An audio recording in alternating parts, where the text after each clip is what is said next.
हम सबने इसलिए वॉकआउट किया कि जो प्राइम मिनिस्टर अपना राष्ट्रपति अभिभाषण पर जो भाषण दे रहे थे, उन्होंने कुछ गलत बातें सदन को बताई, गलत झूठ, और उनकी आदत है कि झूठ बोलना, लोगों को भ्रमित करना और जो सत्य के जो विरोध में बात करना, ये उनकी आदत है।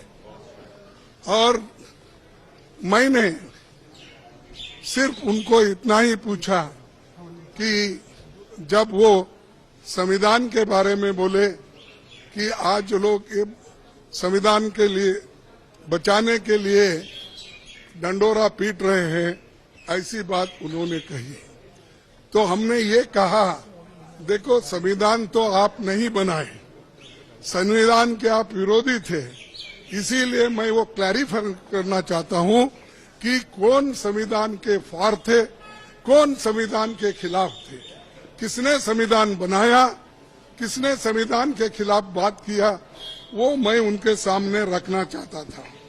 मैं ये रखना चाहता था कि उन्हीं के पेपर में आरएसएस के जो मुखपत्र है ऑर्गेनाइजर 30 नवंबर 1949 में अंक में संपादकीय में लिखा था। यह ऑर्गेनाइजर तो ऑथेंटिक पेपर है उनका, ये उनका ऑफिशियल पेपर है। उसमें यह लिखा गया था, भारत के इस नए संविधान की सबसे बुरी बात यह है कि इसमें भारतीय कुछ भी नहीं है।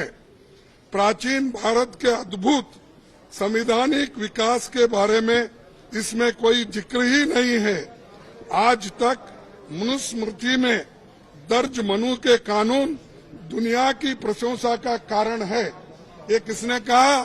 ये ऑर्गेनाइजर ने, आरएसएस ने, जनसंघ के जो लोग थे उस वक्त उन्होंने कहा, और वे स्वयं स्फूर्ति आज्ञाकारित और अनुरूपता पैदा करते हैं।